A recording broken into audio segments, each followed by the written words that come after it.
Welcome to Queer News Tonight. This is the world's first and only LGBTQ plus daily news television show broadcasting live and available on demand on your favorite streaming channels. Analytics company vidIQ has certified Queer News Tonight YouTube channel as the world's most popular LGBTQ streaming news show. In 2025, our queer stories have reached 11 million streaming views, and Queer News Tonight has been the most watched LGBTQ news and lifestyle show in the world this year. We are proud that Queer News Tonight has more YouTube subscribers than any other LGBTQ brand in Florida. We thank you for watching and supporting our voice in the LGBTQ community. There is no other news program in the LGBTQ world like Queer News Tonight. That's right, Trini. It is Wednesday, September 2nd. We are live and literally out of the closet and into the headlines. So many of your important stories we'll tell this evening on Queer News Tonight.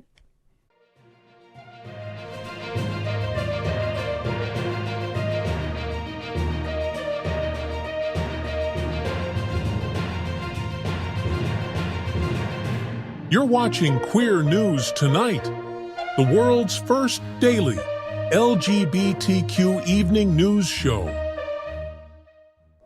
Welcome to the world's most important LGBTQ evening news show.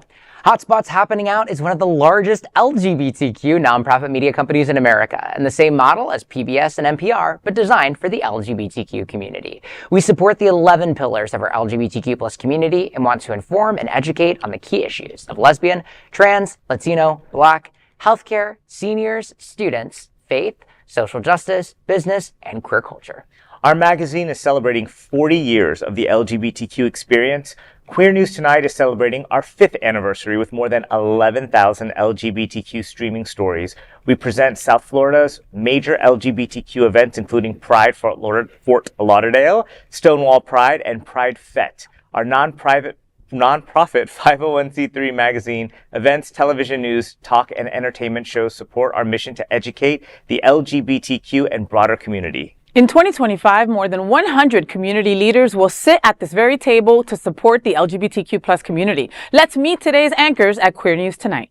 Let's welcome anchor Maxx Fenning back to the table. Maxx Fenning is from Prism, and at just 17, Maxx founded this amazing nonprofit organization that works to expand access to LGBTQ plus inclusive education and sexual health resources for LGBTQ plus youth in South Florida. Now, at 23, Maxx is a recent graduate of the University of Florida and serves as Prism's president. Maxie, Prism Gala is coming up 2025. I can't believe it's almost here, and it's set to celebrate queer resistance on October 18th. Tell us what's happening out.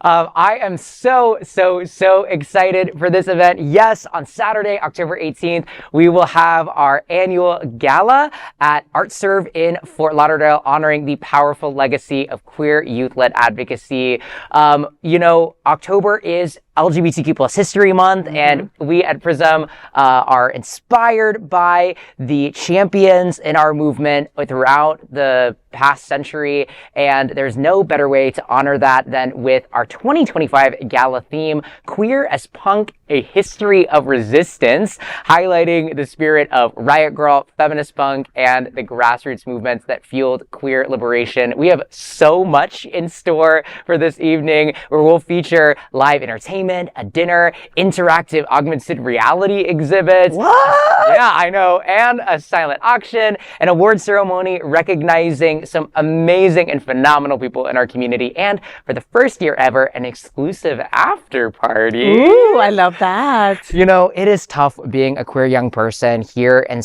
Florida, and it is only getting tougher. And so our gala is not just a celebration of the work that we've done, but it's also a call to action for allies and advocates and more in the community. And I'm just so excited for everything that we have in store. Of course, if that was titillating and tantalizing enough, tickets are open. You are in luck. You can find more information or event details at prismfl.org/gala 2025. Maxie, I can't tell you enough how proud I am of you. Okay? I remember you sitting at these same chairs saying, look, I started this nonprofit last year and I don't know where I'm going to go, but I need to help youth, right? There's not enough organizations helping us youth, and you made it happen. And here we are, how many years later? 5?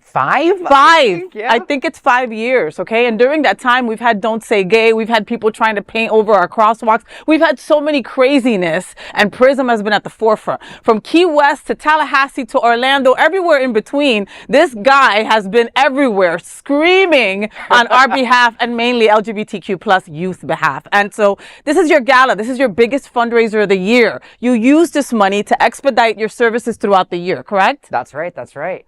And there's so much that we have headed into next year and beyond. Yeah. One of the most important things that we do is make sure that young people are in every room where decisions are made about their bodies, about their lives, about their education, about their healthcare, and more. And this is the opportunity to lean in to help resource these amazing young people that are, really serving as the next generation in our movement. Well, at first I thought you said he just got back from prison. Wait, what? Oh, okay. Yes, we're incredibly proud of the work that you're doing and thankful. But I just want to take it super for just a moment. So it's queer youth resistant, or the resistance Queer as movement. punk. Queer as punk. Do you have your costume picked out? Oh, God. He wants to help you put it together. That is why he's asking, okay? I'm like, maybe I should. I have some ideas for some things. But I'm still trying to decide. We're going to be putting together, if you follow us on our socials, we're putting together a lookbook. Okay, that will help. Thank you. Some inspo and some ideas. How do we keep it classy while also getting real grungy? And I love that. It's an exciting mix. Okay, where is this on Prism? It's an Instagram page you have? Yep. Prism Florida, prismfl.org. You can get all the information there as well. And also on all their social media. Because they're kids, so they're on social media all the time, Is it mainly, so is this geared more towards teenagers, or is it it's all kids? No, the gala, we need older people with money. Right. We don't need no kids with no money. I mean, unless they have money, then they can go. For the gala, is it also for kids? Yeah, so what's amazing about Prism, what we're super serious about, I started Prism, as we said, when I was 17 years old, but I was definitely, certainly under drinking age. And it was so important for me to be able to have access to spaces, again, where decisions are being made, and that's up in Tallahassee. That's also in spaces like this where people are coming together, where we're raising money, where we're having these big conversations about how we drive the next stage of our movement. And so it was super important to us, and it's been super important to us as we plan for our gala, that obviously we're bringing in some older folks that got the money to spend, right? Yeah. But also that we're actually involving the young people that we serve. And that's one of the amazing things about Prism as a youth-led organization. We're giving out free tickets to our student ambassadors and members of our student ambassador program. So you'll also be able to meet, if you go to the gala, you'll also be able to meet some of the amazing young people that are really leading the charge in our organization. It sounds like it's a mix between a fundraising gala plus a prom, kind of Halloween dance, all of that. All in one. Together. Yeah, So absolutely. It sounds like a really fun All event. in one. It will be. Thank It will you so be. much. Of course. No, Trini just needs a theme and he's there. That's it. He's already putting the outfit together, all right? So get your tickets today, and that is the big LGBTQ story for today. There is no other queer nonprofit media platform like this in the entire world. Support our LGBTQ stories by subscribing and sharing Queer News Tonight. And we look forward to seeing you at the Prism Gala 2025 on October 18th. Let's welcome anchor TriniDaddy. He is a violinist, a pianist with the Miami City Ballet, and is the program director for the Seminole Theater Players in Homestead. TriniDaddy, IKEA Sunrise to host free symphony concert on September 6th. Tell me what's happening out. Well, we have struck again with the South Florida Symphony. We are at another IKEA, bringing the music to the masses, right? So we have this partnership with them. They've been sponsoring many of our events, and we love to have these little pop-up concerts where we can bring the music to the people. So mostly, oh, look, there we are. Oh, I love it. So we're right next to the restaurant. So if you're going there for dinner, for lunch, I love IKEA food. They've got the best Swedish meatballs. The meatballs are everything. They have, this other thing, I can't remember what it was now. Hot dogs. They have they have these desserts. They had rainbow cake there because they're very LGBT That's right, friendly. that's right. The South Florida Symphony is very LGBT friendly. Yes. Maria Alfonso. Yes. Sabrina, I adore her. And I Jacqueline mean, Lorber. Yes, Jacqueline, I love you too. The CEO of South Florida Symphony. So they have been just a wonderful partner with us, and we want to find some way to give back to the community. So it's free. right? And for free 99, like you can't beat that price. You can go shop there and you can hear all of this music while you're there at the restaurant, or you could just kind of walk in and sit down. You don't even have to shop there and go through that incredibly long maze if you don't want to.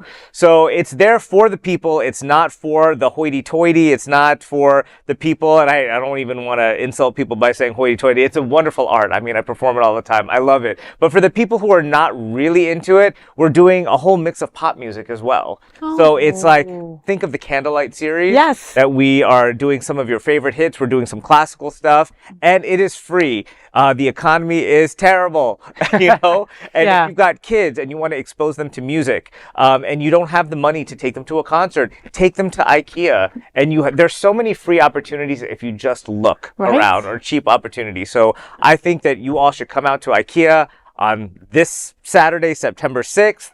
And catch us performing some tunes and get inspired, introduced to some classical music. Listen, I love this. I love every part of this. I love the family aspect. Like you said, you know, it's not easy to take a bunch of kids out, right, on a weekend, right? For very little money, you can buy them a soft serve or a hot dog or a Swedish meatball, all those things that are super cheap at IKEA, you know? And another part, sometimes it could be super stressful shopping at IKEA. If you've ever been to IKEA with your family members, you should go with my family. Very stressful. That after you need to hear some music like what you're offering to folks on a Saturday afternoon. So I love this. I hope you do more of this. Yeah, and they set up chairs there too. So it's like a whole concert thing. If you didn't even want to do all of the IKEA stuff, you could just stop right there. Go in there for it. Well, as a young adult, you'll find no bigger fan of IKEA than me. I go there just for fun sometimes, just to walk around, to Me too. sit on the. I love trying to pronounce all the names of all the furniture. I love the meatballs, the food. Oh, the lingonberry jam is just Yeah. and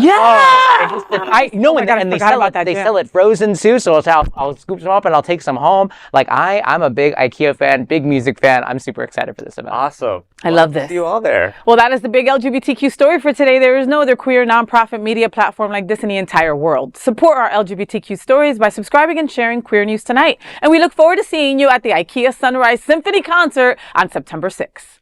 And of course, let's welcome tonight's lead anchor, FayWhat. She is the legendary events host, television and radio personality, and the host of Hotspots Happening Out's The FayWhat Show.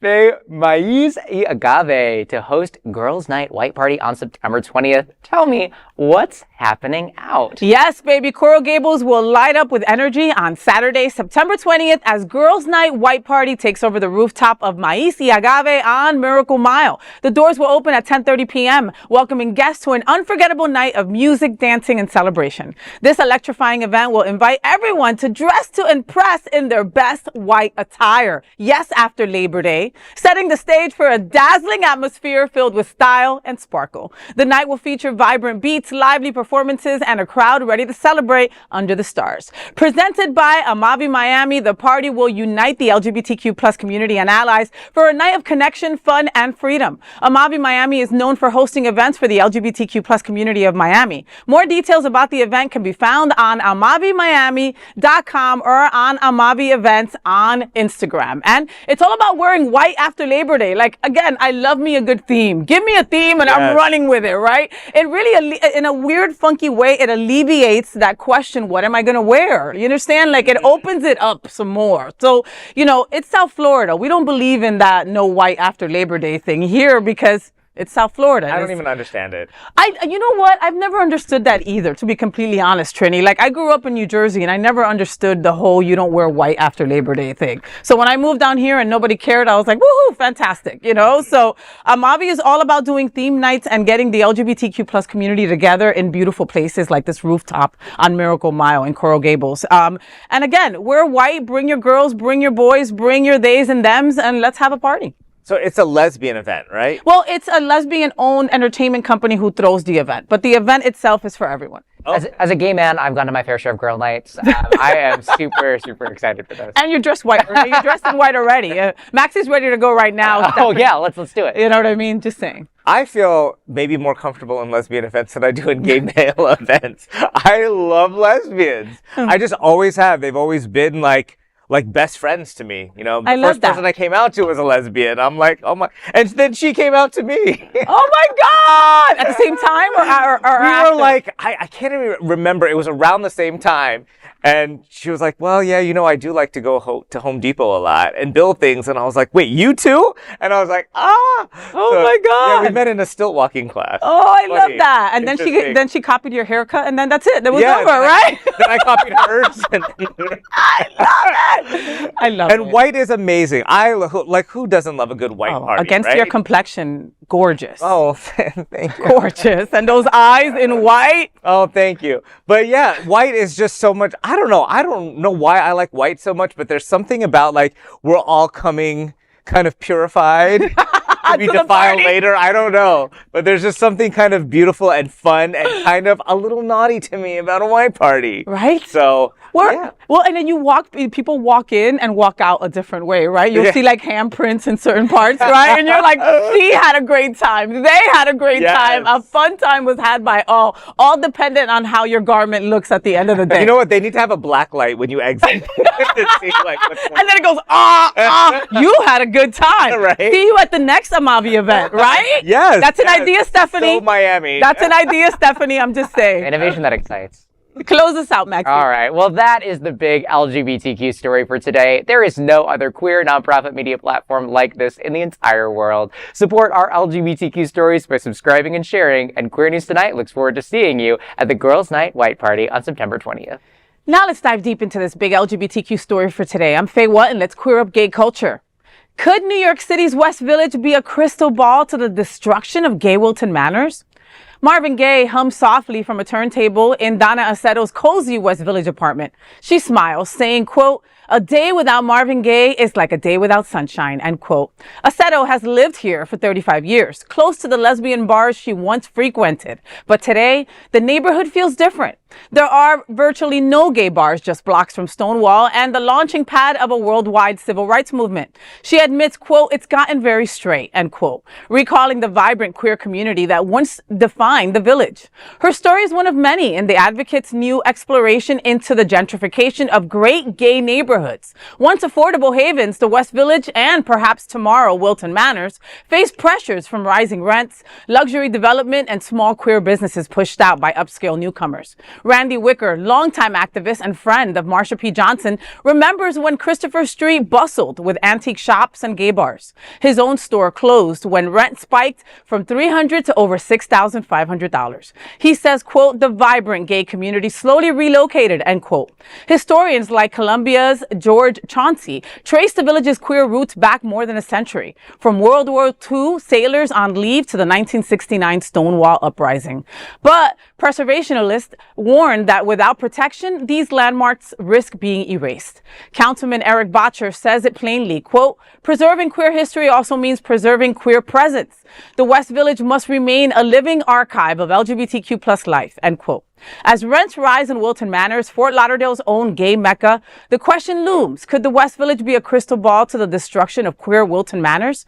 It is a story that Queer News Tonight will follow closely. It's also interesting to note that just this week, the iconic Out and Advocate magazines are reporting the dramatic decline in advertising support they see in their publications, largely because of the political changes over DEI.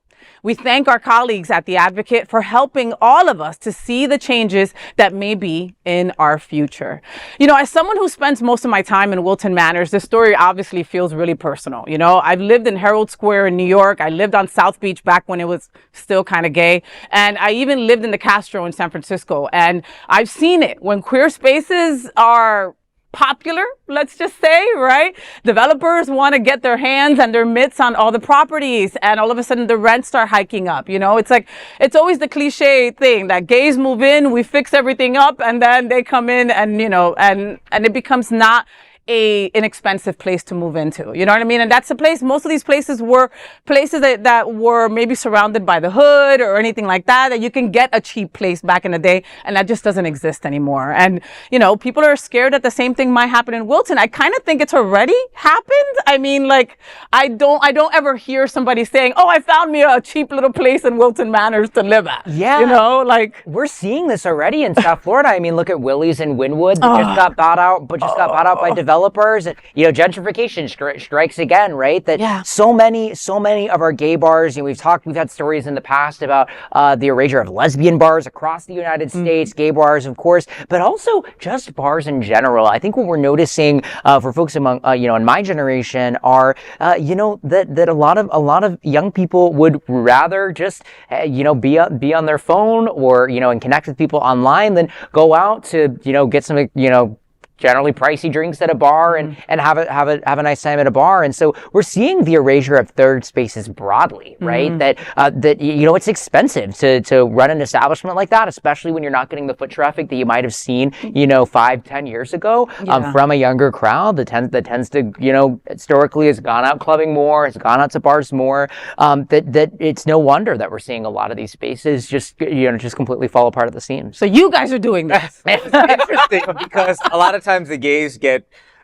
blamed for the gentrification of minority neighborhoods of like, oh, they're putting in this cool little boutique or this, Yes. And so now I think it's like a triple-edged sword because I don't know, were you in Miami during Coconut Grove during, its heyday at Lincoln Road on South Beach? I lived on South Beach in the late 90s. That was all that time. So I used to frequent those places all the time, and we always look back and say, gosh, well, it lost its charm. It used to be such a cool space.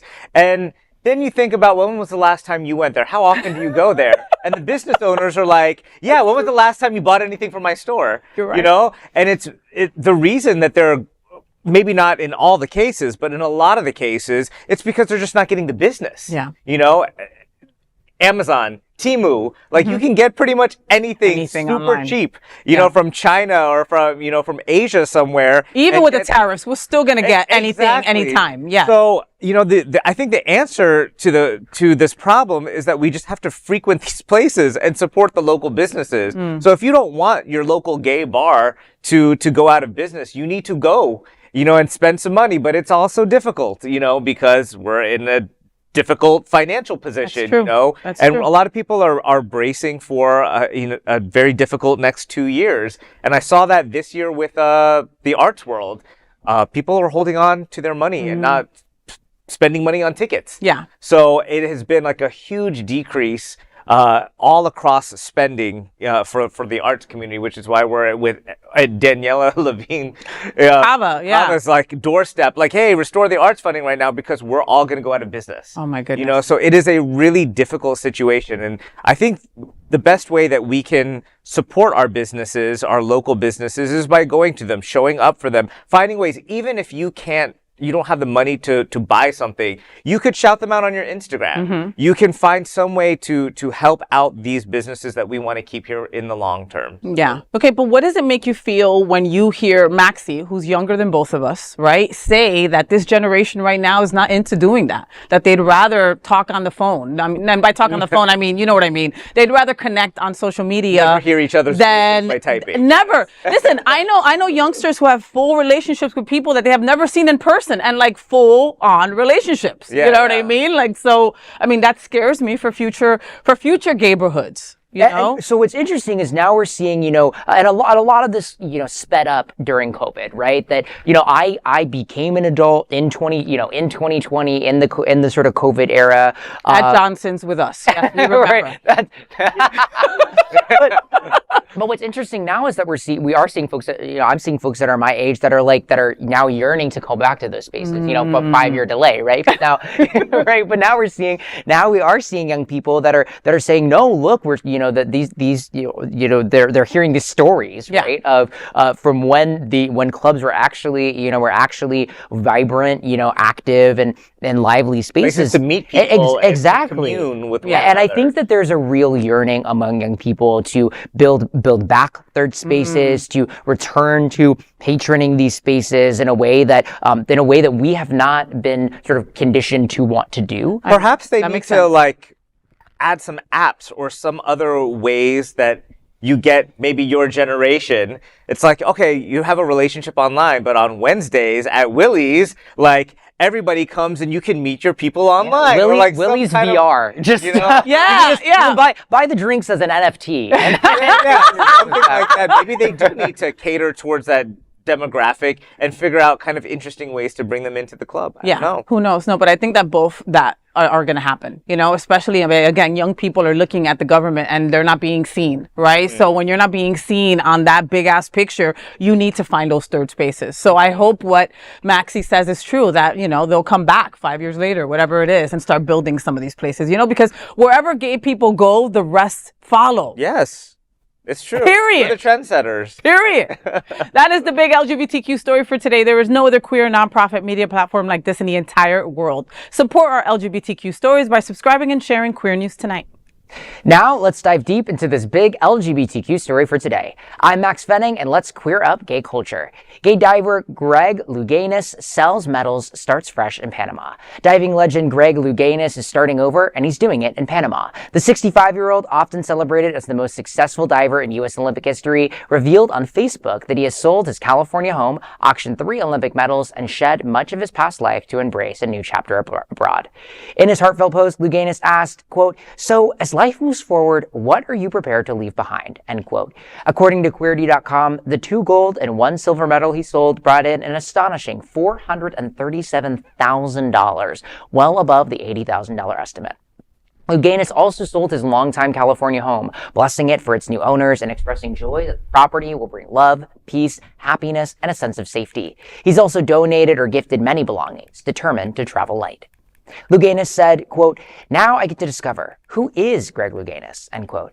His message carried reflections on identity, gratitude, and living fully. Quote, "To be joyful in the moments, embrace the grief, the anger, and the laughter. Did I love well? Was I kind?" End quote. Louganis has long been a trailblazer. After winning 5 Olympic medals, he came out as gay in 1994 and disclosed he was living with HIV. Even now, he's not stepping away from his work entirely.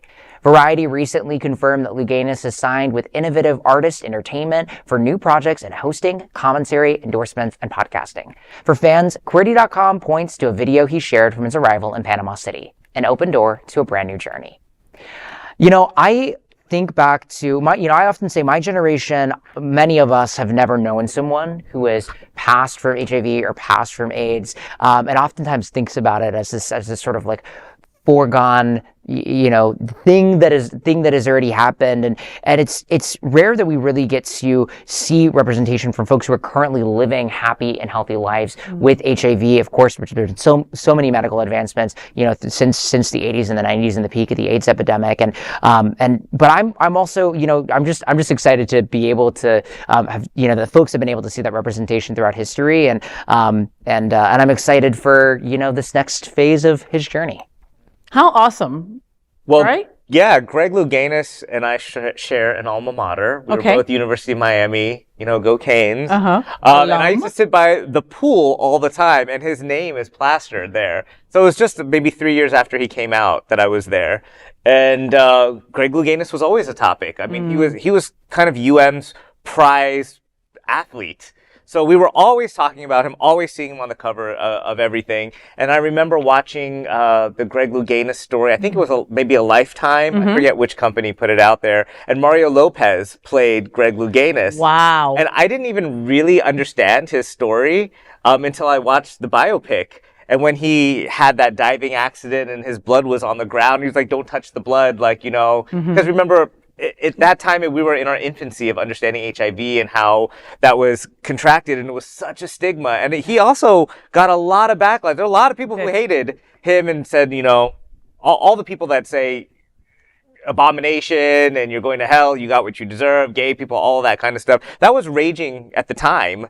And I just remember watching it, and he was such a beautiful guy. Too, so we're like, man, but this guy, he just seems, I don't know, so genuine, so nice, and such a wonderful person. Like, it made you start thinking, maybe some people, like, is this really God's punishment? Like, he just seems like I don't want anybody to take this the wrong way, but you kind of think at that time in the zeitgeist about gay people being the effeminate, the kind of clown character.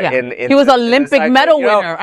Exactly. An athlete. Like, kind of the picture of masculinity. Yes. He's an Olympic gold medalist. Yes. Like, this is another version of what gay could be. So gay wasn't just one thing. And it made some people think, it made me think a little bit about that too.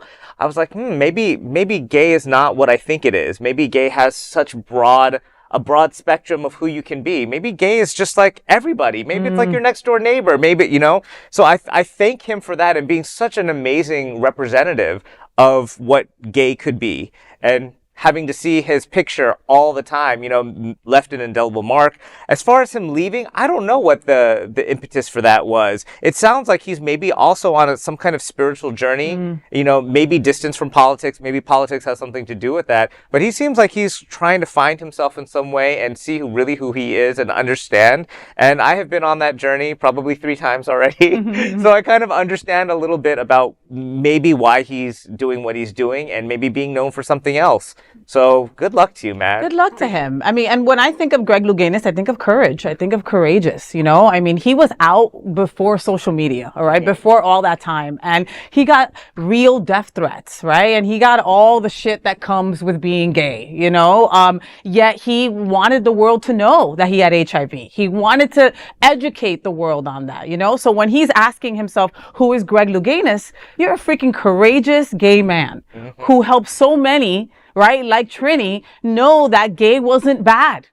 You know what I mean? Like something so simple by saying he doesn't look gay. I know it sounds idiotic to say that, but it put things in perspective for a young guy that was gay himself. You know? I think people don't understand, maybe the younger generation, is what it was like to live in that anti-gay society back in the 80s and 90s. Like, it's not what it is today, which definitely we still have work to do, but it's these people who just keep putting these chinks in the armor that got us where we were to gay marriage. 100%. You know? And he's one of those people. Yeah. So we wish him well. Now, he has not said why he's actually leaving this country. Maybe more will be out soon. But again, just like Trini said, we wish him well. And he's going with at least $1 million. That goes really far in Panama. Just saying. That is the big LGBTQ story for today. There is no other queer nonprofit media platform like this in the entire world. Support our LGBTQ stories by subscribing and sharing Queer News Tonight. Now let's dive deep into this big LGBTQ story for today. I'm FayWhat, and let's queer up South Florida and Florida. Miss Florida FI wins prestigious Miss Continental. History was made this Labor Day as Miss Florida FI Godfrey Arbulo was crowned Miss Continental 2026. Arbulo now joins the illustrious Continental Court of Champions in a landmark year marking the 45th anniversary of the world's most prestigious drag pageant system. The dazzling competition began with 23 contestants representing not just the United States but also the international drag stage. After preliminaries, 11 hopefuls did not advance, but 12 queens earned their place in the finals. Among them were fan favorites like the Countess, Danny Kaye, Gracie Lou Freebush, Maxine Wilde, Joey Young, and Princess Prozac. The pageant reached its climax with the top 5 in the interview segment. Ultimately, Lana Lux claimed the title of first runner-up, securing second place overall, while Lila Starr finished as second runner-up in third place. But it was Godfrey Arbulo who shone brightest, earning the crown and adding her name to drag history. The Miss Continental legacy continues to elevate beauty, talent, and artistry, proving once again that drag excellence knows no borders. Oh my goodness. So I had the honor of judging when Godfrey won Miss Florida FI. And trust me, this crown is so deserved. Miss Continental is royalty, and Godfrey brought the artistry, the poise, the excellence, everything. This win is bigger than a pageant. It's a statement that talent will always shine, and our community celebrates when one of our own makes history. Congratulations, Godfrey. We love you, and you are gorgeous. Gorgeous, gorgeous. I remember meeting Godfrey for the first time in some pageant a couple of years ago, and me just saying, my God, your name is so difficult, right? Like, I couldn't get her name out, right? And the thing is that woman is so incredible that it don't matter. Like, you will learn how to say her name because she's that gorgeous, that excellent, that prestigious. Like, she gets on a stage and she takes all the air out of the room, Trini. Maxie, you're like, like that. What was her talent? Do they have talent there? Yeah, they did have talent, but I didn't see it because I wasn't there. The actual pageant was in Chicago this year. So, and a big shout out going out to Raul also, who is Mr. Continental, who was also relinquishing his crown as well. Well, I have never been to a pageant. Yeah. And I feel embarrassed to say this because ever since I was maybe in the 90s when, what was that? Paris is Burning. Mm-hmm. When Paris is Burning came out, I remember watching it. I'm like, what are all these people talking about on the independent film channel? Because that's how I became gay. Mm-hmm. That's what I say. Like, I didn't know anything until I started watching this in my little podunk town. So I was looking at it and I'm like, oh my gosh, what are they doing? What is a ball? What is a pageant? And I'm watching throughout Paris is Burning, like kind of the ball, the pageant scene. And I'm like, I'm not gay, but this is amazing. I'm like, Willie Ninja, like, how does he walk like that? Right? You know? Right? So I'm like, okay, I do need to go, but you know what? I just never get the memo. I never get it in time to know when the pageant is happening for me to be there and to watch this. But I've always thought that gay talent is like the best in the drag world. It is just so much fun. I think regardless, I'm a concert violinist and pianist and all that stuff, and I love all of the classical arts, right? And it's amazing. But if you want to see talent on a fun, down-home level, the gay world, like, there's no competition. Like, it is so much fun. That's why RuPaul's Drag Race is, like, one of the #1 shows ever to, hit streaming television. So I think you need to tell me the next time. No, you're going with me. You're going to Miss Florida. I believe it is in October, November. You're going with me, okay? But understand that these ladies, they prepare for a year. They prepare for months. When it comes to talent, it's like meticulous from outfit to backup dancers to all of that. It's not just I'm going to go out there and read something. You know what I mean? It is the whole entire stage, the allocated time. Like, it's a production. You think you're going to go see Lady Gaga at the Mayhem Tour when you go to Miss Florida FI.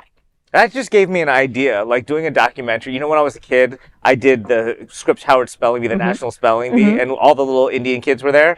And I'm just thinking, I probably should do, and they did a documentary on that. We should do one on the pageants that was like that. They come home and they study. They're like, what am I going to wear?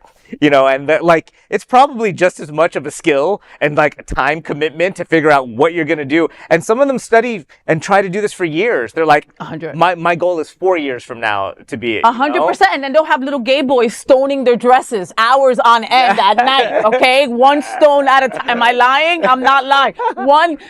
We just met. Oh my God, I love you. I'm such a big fan. Oh, you are great. Come over to my house for a couple of hours. You'll be stoning. That's basically what I'm writing the next musical. All right. You got to go with me next time. All right. Maxie, you come too. All right. Because you had so much to say about that. Oh, gladly. That is the big LGBTQ story for today. There is no other queer nonprofit media platform like this in the entire world. Support our LGBTQ stories by subscribing and sharing Queer News Tonight.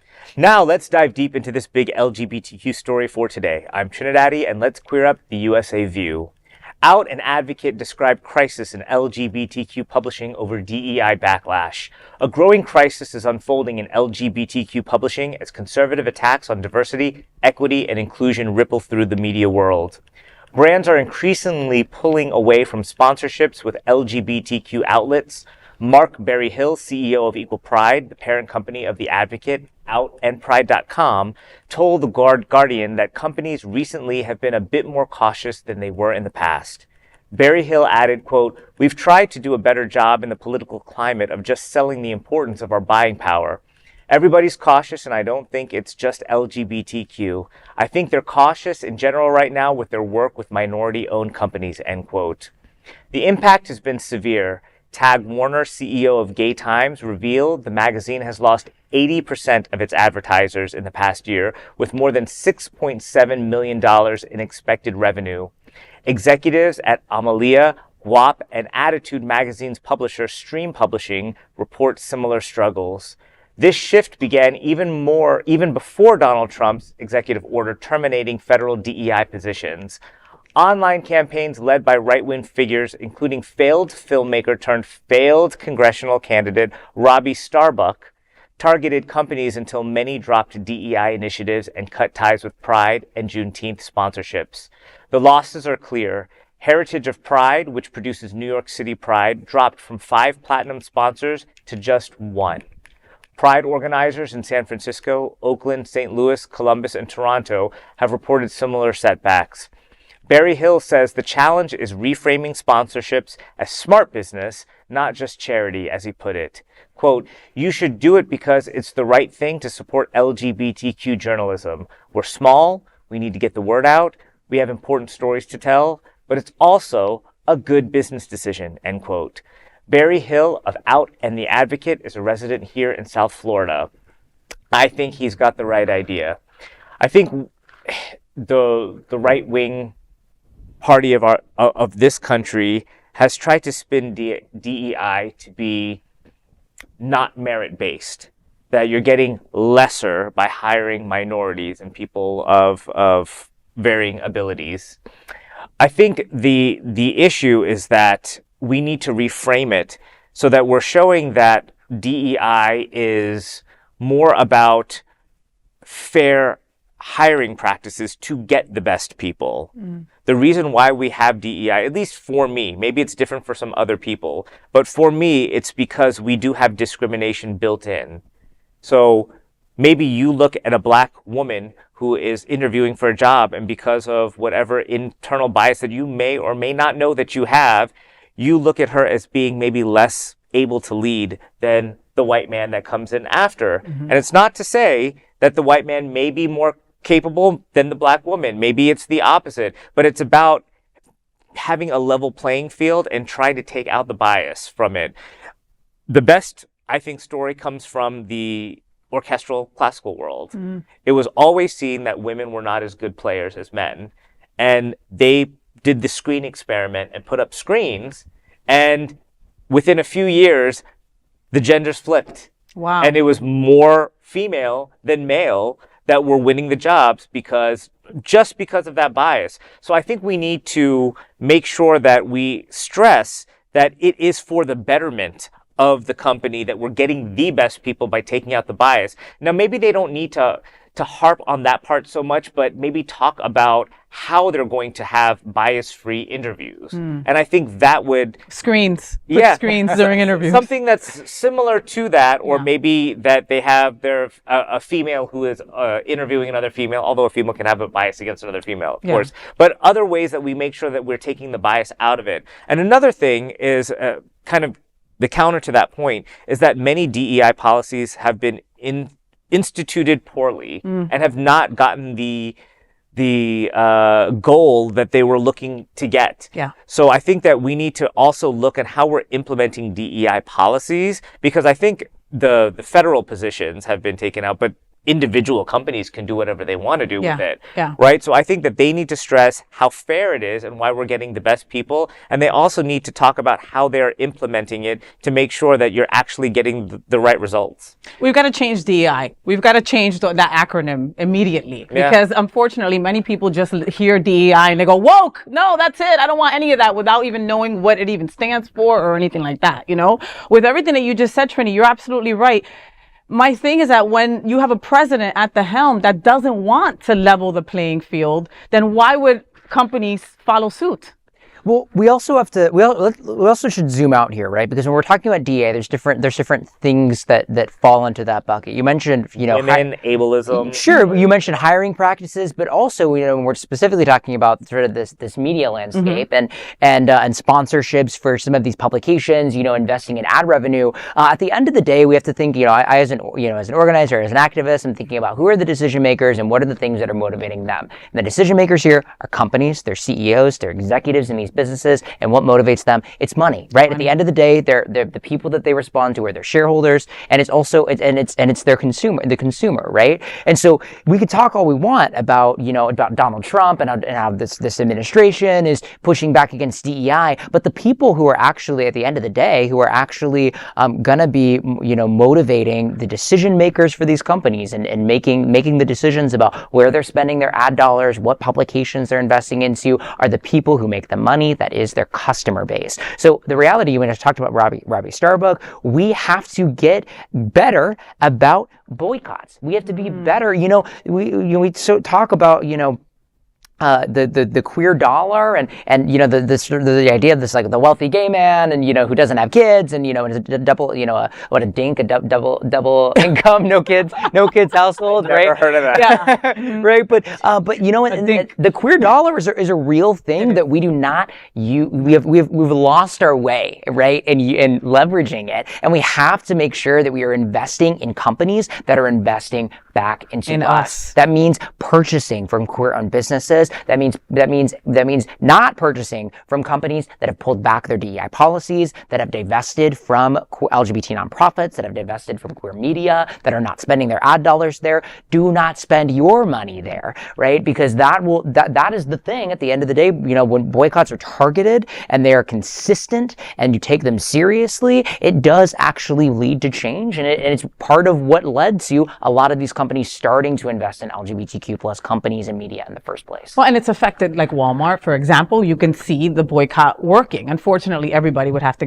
get on board to do that. It's not easy. It's not easy because when you have, as you were saying, the political landscape it's so polarized that people like Robbie Starbuck were able to galvanize such huge movements. I was shocked that he had as much influence as he did. And I mean, he really was responsible for so many of these Pride sponsors pulling out because he got enough backlash to get to the company for the other side to boycott as well. So if you're saying like, you've got the MAGA people and the people that are like not even MAGA, but they're just kind of like tailing along with that they're boycotting. And then we've got our side boycotting. It's like, well, whose boycott is going to make more of a difference? I think there's more of them maybe than there's more of us. Yeah. So it's difficult. Like, I think a whole rebranding is like what you're saying of like, maybe we just get rid of the term DEI and maybe we just figure out like how to like what I forget his name though. I just quoted him. What he was saying as a solution is trying to figure out how we rebrand this so that we're getting better results from the companies. Yeah. Because if we're getting better profits and our shareholders are happier, then everybody's happier with it. So we just have to make sure that people are understanding that this is not just a handout to somebody. No. This is to make our companies better and more profitable. But when you think about The Advocate and Out, like those folks are storytellers, boys. They're our historians. They're the ones who tell our stories, right? And we lose them or they become smaller. 80% of the advertisers gone from Gay Times. Holy shit. And that's where they get their money. Holy shit. You know what I mean? Like that's mind blowing. Again, this is our visibility. This is how we're seen. Okay. These things shrink. We shrink basically, so it's like, I hate to go back to those, older gay drinks, whatever you are. Right. But those are the people that we need to target. They need to be out knowing that we need their support now more than ever.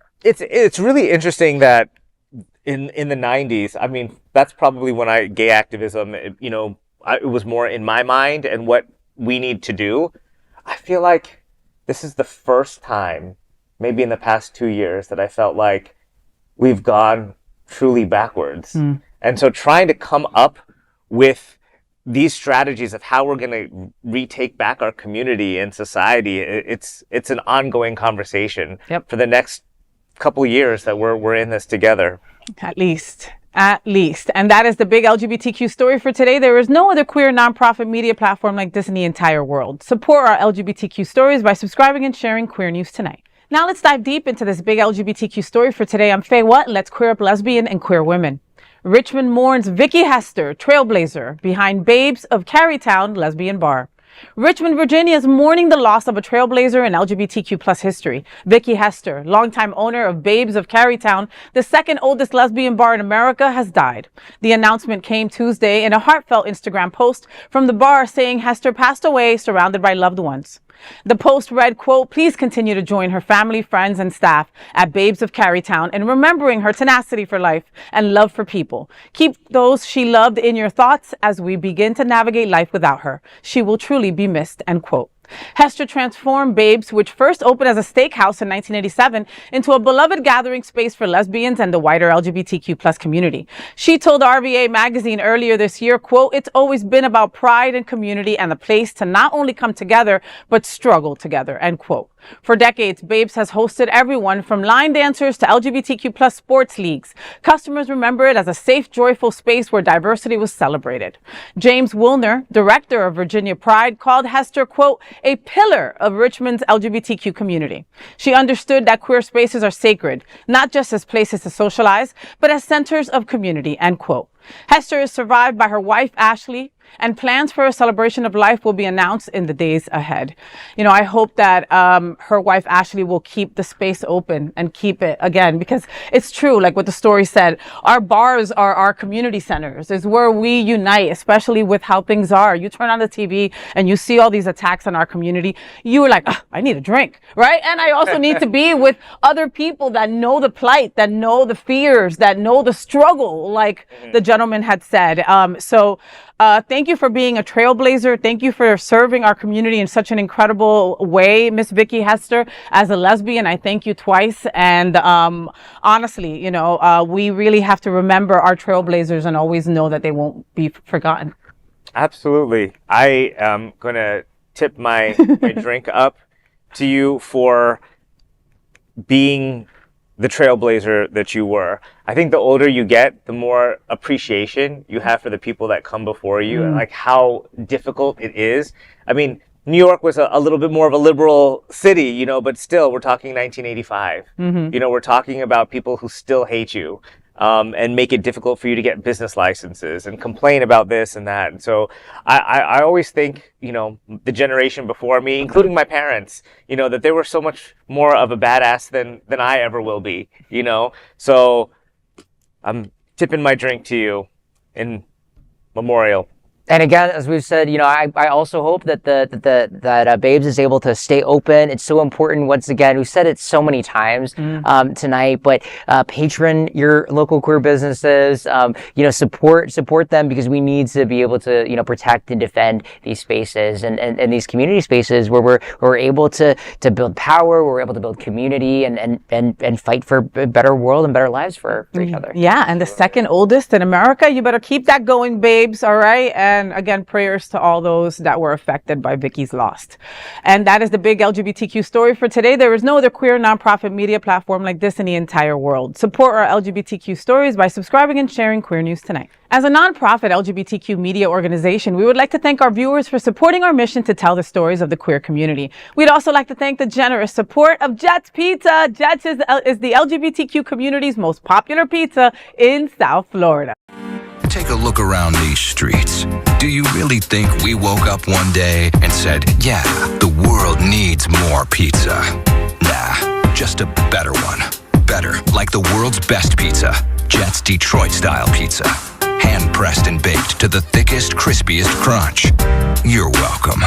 Now visit jetspizza.com and save. Click on hot deals for special offers in your area. Jets, better because it has to be. Those are today's headlines from Queer News Tonight. These anchors represent the best of our LGBTQ community. If our community is important to you, share this news with your friends and family. Join the conversation on our favorite streaming platform. Queer News Tonight is the only live LGBTQ digital television show in the world that is out of the closet and into the headlines. We need your support. If our community is to grow and then thrive, we must tell our stories and bring them to the attention of the broader world. This is the only place in the world that tells these types of LGBTQ stories in motion and sound.